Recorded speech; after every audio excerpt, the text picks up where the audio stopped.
and welcome to another Shine Like a North Star video. Today we're going to talk about how to call the elephant out in the room.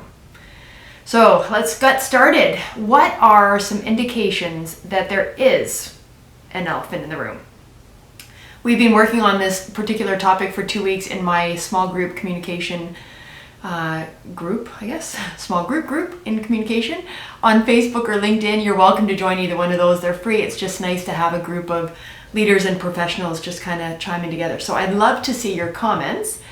I've had some challenges getting comments going online. So if you are online with me, chime in, and that way I can know that I've got the settings worked out.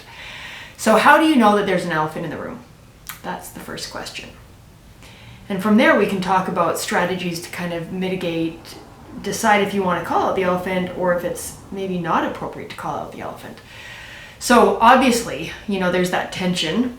You feel this kind of pregnant pause. People aren't feeling safe in the room. Sometimes that comes out by people not speaking. Sometimes the elephant comes out by people being really aggressive about stuff not related to the elephant. So kind of look where that anger is placed. When there's an elephant in the room, people very often dodge it. As much as people might think in their leadership style, oh yeah, I'm direct, I call that stuff out, we tend to call out the symptoms around the elephant versus really getting clear, as Brené Brown says, clear is kind, really getting clear on what the elephant is. So what are some ways that we know that there's the elephant in the room? I'd love to hear your thoughts on that, to kind of chime in around how you even recognize that there is one. So that's a little bit of that emotional intelligence, social awareness. How well do you read the room or the person you're talking with to know that there's like something that needs to be discussed, right? Very often the person who is carrying around the elephant on their back are too tired or too afraid or maybe lack the confidence to bring up the elephant. So if you're sensing it, there's then the next question on whether or not you bring up the elephant. So love to hear from you. Are you someone who addresses the elephant or not? Yes, you do. No, you don't. Someone else can do that dirty work. Yeah, my partner teases me that he knows if I'm frustrated with something that there's an elephant in the room like 24 hours later, which is true. I simmer on stuff. That's my style, right? And so I've definitely gotten way better in my own communication and interpersonal skill development on calling out the elephant. It is maybe one of my superpowers now, but in the beginning, not really something I was comfortable with. So what's your style? You're someone who calls it out, yes, or no, it's not my cup of tea. And some of you might say it depends on the situation and the context of that situation. Yeah, fair enough, right? Your role in the hierarchy, your sort of power structure in that interpersonal dynamic. So as I mentioned earlier, I'm Carrie Burchell, and part of what I do is I help through leadership consulting and coaching, I help teams and leaders with that interpersonal dynamic. So my third kind of piece about the elephant in the room is, what's the risk if we don't call out the elephant in the room? So some of you have kind of identified how you know that there's an elephant, whether or not you actually call out the elephant. A third angle is really looking at that piece of whether or not you call out the elephant and what that looks like, right? So let's talk about a couple of strategies, 3, that help you determine if you're going to call out the elephant. Here's how to kind of best play that out. So the first strategy is to use facts. So remember early on, like decades ago, it's hard to believe I'm coming up on 30 years in leadership. But way back, before I had any of this training and any of these skills, there was a leader, colleague really. I was in a leadership position. And we had a staff room that was shaped like a U, and the person would come in this way, and if I entered, the person would leave. It became this very, very large elephant, like person's avoiding me. And when we think about stating facts, calling the elephant out, you really need to stick to facts.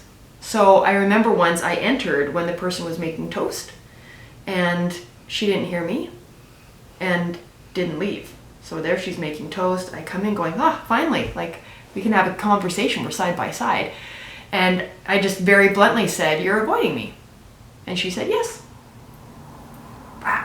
now let's talk, right?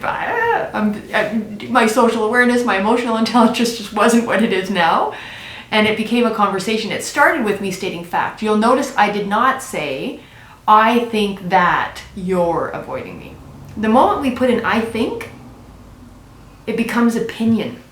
And opinion becomes this opportunity to kind of have a debate back and forth. So state fact.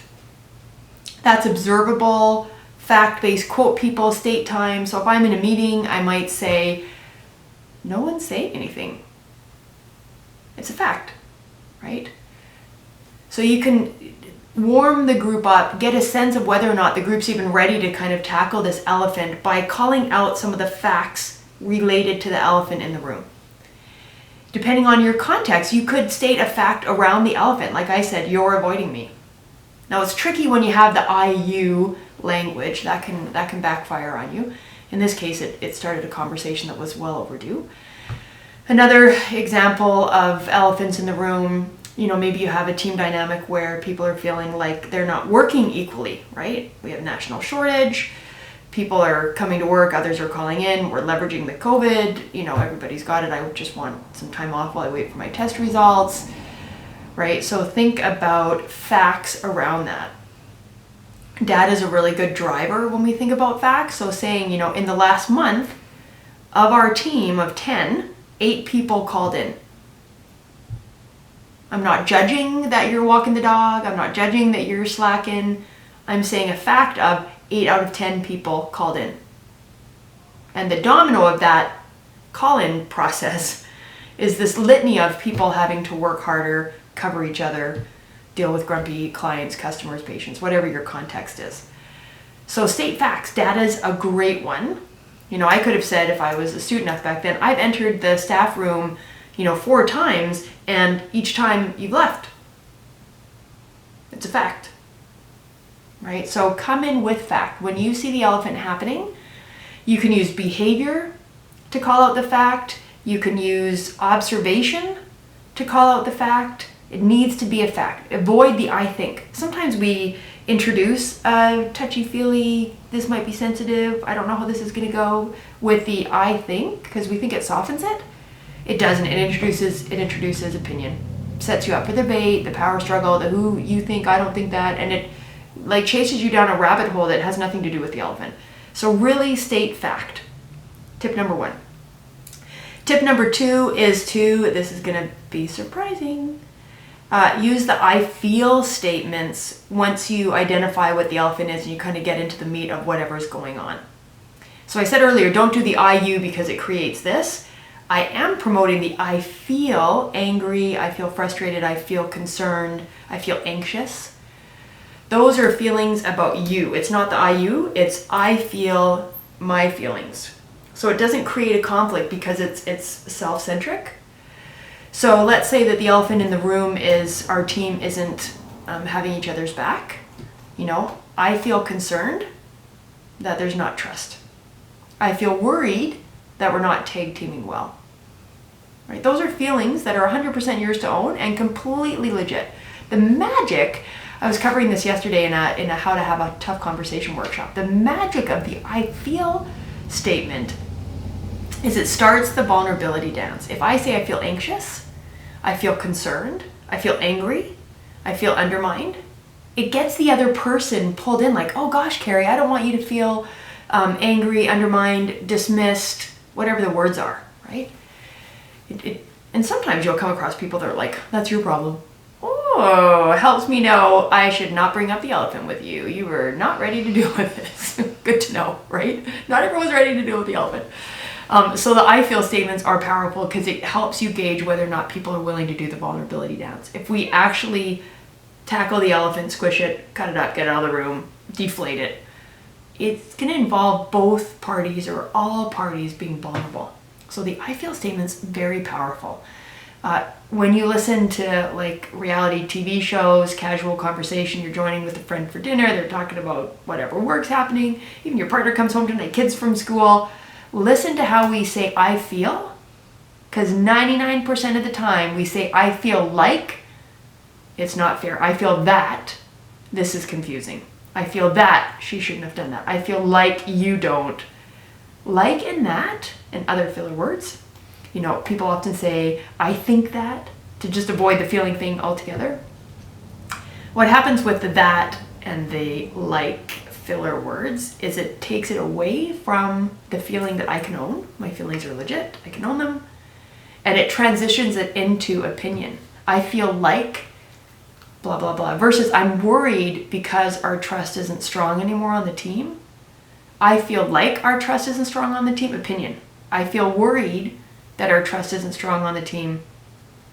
Carrie has a feeling of being worried because of something. I mean, agree or disagree, it's like she's owned it. It changes, and it introduces that vulnerability thing, which is super important. So first thing is the fact. Second thing is the I feel and a feeling word. I feel like we're going back to high school, health classes. Third thing is to get comfortable being incorrect with what the elephant is. So I could have walked into that staff room years and years ago and said to the colleague, you're avoiding me. I'm putting words on the elephant. And she could have said, no, I'm not. Oh, okay. Go back to fact. How come I walked in the staff room 4 times and you've, dog-eared out of there really quick, right? She might then start identifying what the real elephant is. Maybe my elephant of you're avoiding me isn't right. That's okay. So ironically, calling out the elephant as you see it may not be right. That's okay. The goal is to get people talking, to slow the conversation down, to pull out of that spin so that we slow down to go fast. If we don't spend time on this interpersonal dynamic stuff, we're not going to thrive. We're not going to really get that rhythm of stuff moving really well together. So 3 facts or 3 tips to really calling out the elephant. Use fact, use the I feel statement, and get comfortable being inaccurate. You got to be brave. You got to lean into it. Do the conversation when it feels like the group is ready and there's something there that's really bottlenecking the success of you and the other person or the team. And just be ready to have someone else crystallize what the accurate elephant really is. Maybe it's not avoiding. Maybe it's trust. Okay. Maybe it's confusion. They have no idea what the project's about. Versus, I think we're not all working the same, right? We don't have each other's back. Actually, I don't even understand what the work is. Oh, the elephant isn't that we don't have each other's back. The elephant is you don't understand the project. Our role clarity sucks. Right? Get people talking. We don't pull out of the spin alone. We can do some self-coaching, some self-exploration to pull out of the spin, but we don't pull out of the spin alone. So as a group, we have to really think through those elephants. You just can't squash them alone. So there you have it, some tips. I'd love to hear from you, offering an ongoing, recurring how to have tough conversations workshop that gets into this and way more. So let me know if you're interested in that. It's super inexpensive and life and professional world valuable skills. $99, 2 sessions at 90 minutes each. I keep offering dates, so just message me to let me know that you're interested in joining, and we'll put you in a group with other leaders across the nation. This stuff is hard work, and it's the right work. So I'm Carrie Burchell, signing off, inviting you to be a part of our How to Have Tough Conversations group and helping you lean in to calling out the elephant. Bye.